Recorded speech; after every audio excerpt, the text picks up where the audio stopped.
You know, from a very early age, we have this built-in desire to be first. In fact, I remember it in my own self, fighting with my brothers over who got to ride in the front passenger seat of the car. I remember we'd be walking to the car and my middle brother would yell, "I call shotgun." And I later learned that term came from the person who rode next to the stagecoach driver with a shotgun to stop robbers.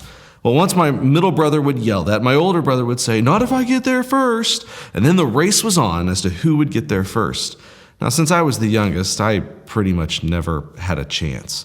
But that still never stopped the desire that I had to be first, to be able to sit up front.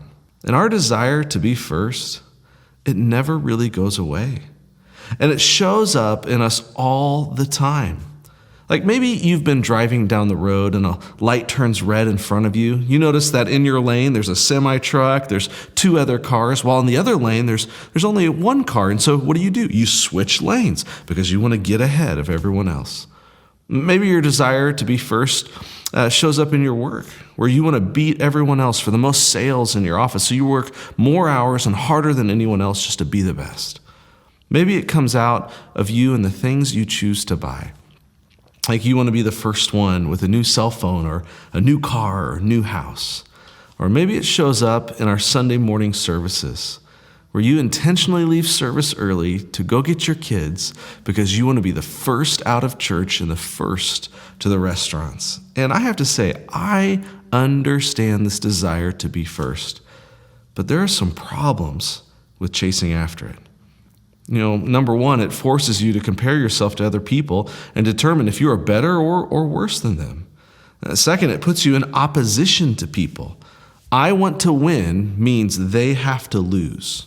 But third is the problem that in following Jesus, he calls us to a different approach.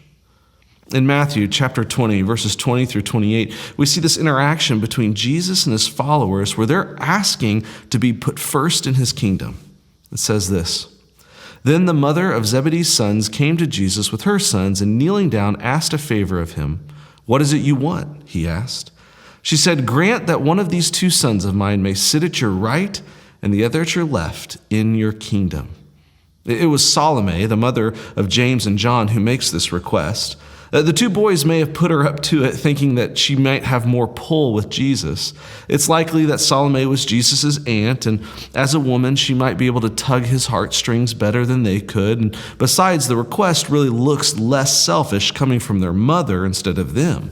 But Jesus sees right through their scheme, and he speaks directly to James and John.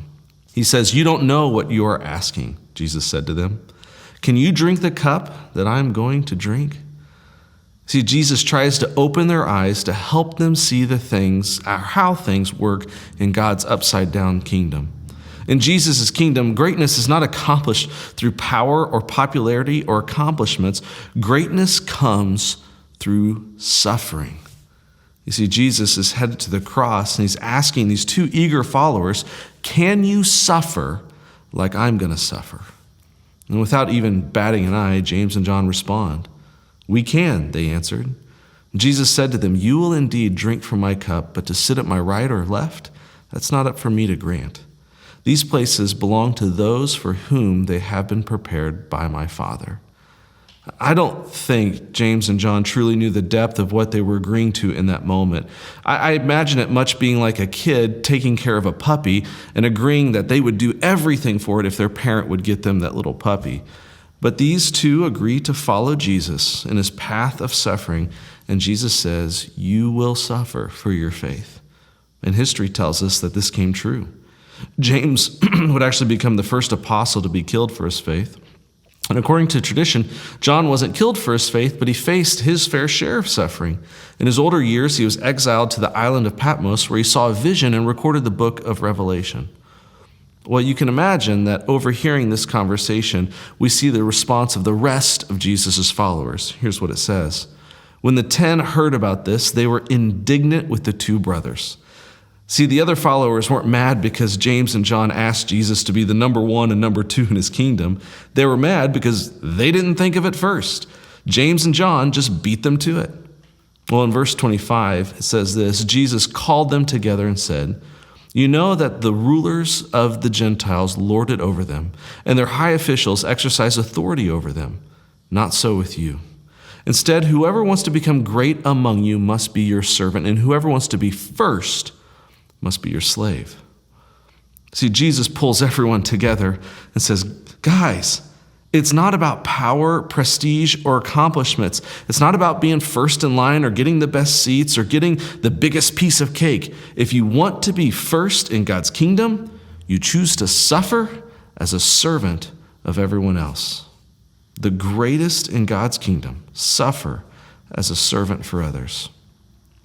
Oftentimes when we think of serving, we think of it as something we do. I serve as a volunteer on Sunday morning, or I serve as a life group leader, or I served my family by cleaning up this house.